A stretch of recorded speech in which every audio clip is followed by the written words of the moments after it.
Well, hello there, my fellow rushers. How you been doing today? King Rix here, and today we're gonna be continuing on with the medieval team challenge.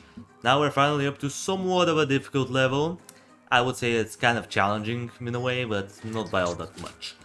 We're up here into the Silver Oak Outpost, or whatever this level was called. Basically the level with Alleria. And to be honest, in Vengeance, Alleria is actually pretty good. Like, she has a good amount of health, she deals a pretty good amount of damage, and she can spawn some of those Elven Rangers, which is kinda nice. If only that was her back in the original Kingdom Hearts, she'll be a way more usable hero.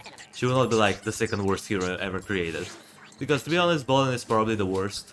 I mean, Alleria, at least she has some consistent abilities, like the multi shot happens pretty quickly, pretty often, it deals okay amount of damage. The cat, even though it's pretty terrible on iOS, in the definitive version of the game, it's kind of alright.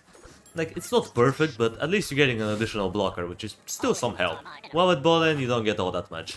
1, he has very slow mobility. 2, the slowest attack rate in the game.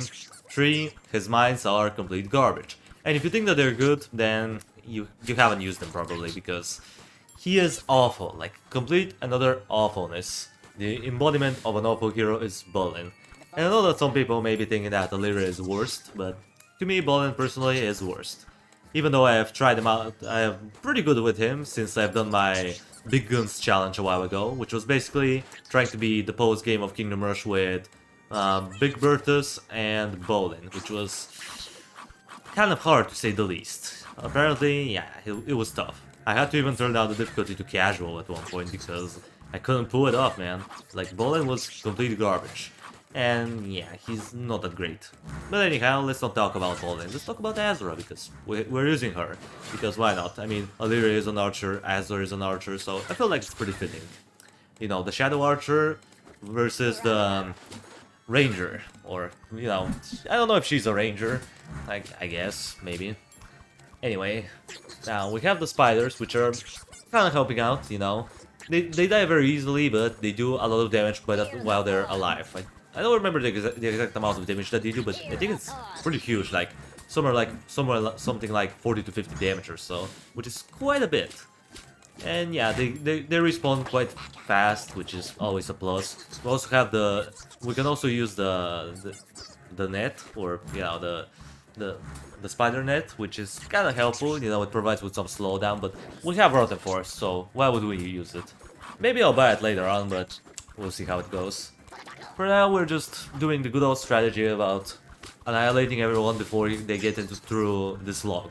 Because if they get through this tunnel right here, they're gonna separate, and I don't want this to happen. So I'm trying to keep most of the enemies there with Rotten Forest, and it works out kind of alright, you know. Rotten Forest is not a good tower, but it's our best bet at this point. Like, we need area damage, and that's our only quote-unquote artillery tower. Even though I don't think it should be classified as an artillery tower. I mean, 1, it doesn't ignore 50% armor. And yeah, that's pretty much the only reason why it shouldn't be an artillery. Like, it deals pure physical damage, which is kind of weird. Like, if it dealt true damage, maybe it would be better. And maybe if the damage was slightly higher, maybe like 8 damage per every 0.5 seconds, or maybe, I don't know, 10 maybe a little bit too much. I'm not quite sure. I'm not a I'm not really good at designing towers, so maybe I would say 8 true damage every 0.5 seconds will be good enough. And maybe this tower would have been a little bit better. And also range increase, because the range on this tower is definitely one of the main reasons why it sucks. Like, look at that, it can't even hit some of the bottom sub lane, which is kind of sad, to be honest. I'm sure on some spots it's kind of good. You know, you basically have to think about this tower as a dwarf in a way, or a melting furnace, where you would like to put it in a place where a lot of its radius is gonna be used. The more range you use, the better, basically. Now we have also some Griffin Bombardiers, which are kind of annoying, you know, bombarding my guys, but we're taking them down easily, not too bad. Now we also have some hunting eagles, which, whatever, they're not threatening. Even though this level has quite a significant amount of flying enemies, it's not too bad. Get some mausoleums, get some shadow archers on the back just in case. I'm gonna get an additional one here just because, why not? Some consistent physical damage could be nice. They have no armor, so Yeah, I guess it doesn't matter. Could have gotten another mausoleum, but okay, that's whatever. We have a few troop captains over there that are getting kind of far, so I'm gonna annihilate them. And yeah, they're gone. That's good. Now here, what do we have? More troop captains. Wow, so original. I really like it. Wow, so good. Well, not really. It's not. It's kind of meh, to be honest. I mean, look at this. Look at this. It's so goddamn easy. Yeah, it's kinda boring. Yeah, I thought that this level was gonna be a little bit challenging, you know. I thought it would make me think outside the box with this strategy. I even used Dazzler for the sake of trying out a free hero. I mean, sure, I could have used someone better like Jack-o'-lantern, but I want to preserve him for like maybe the last level. I think I'm gonna use him on the last level, or in this case, Dinas' castle. Which, you know, we're getting there. We're pretty close to it. We need to take care of this level, the city of Luzogen, and Lightseeker's outpost, or basically the level with Gerald, who is going to be surprisingly easy, I think. I think I have already a pre-planned strategy. He's going to be probably Wicked Sisters and probably one Shadow Archer with the Shadow Mark, because if you didn't know, the Shadow Mark can affect bosses and mini bosses, which is pretty good. I mean, I don't think it works on a couple though. Like obviously on Drokul it doesn't work because, you know, this boss is basically invulnerable to damage, and the only way you can damage him is with the cannons. And I don't think the Shadow Mark works on the Ghost. I'm pretty sure it doesn't. Maybe it does. I need to play test it and check it out, but I don't know. I'm pretty sure it doesn't.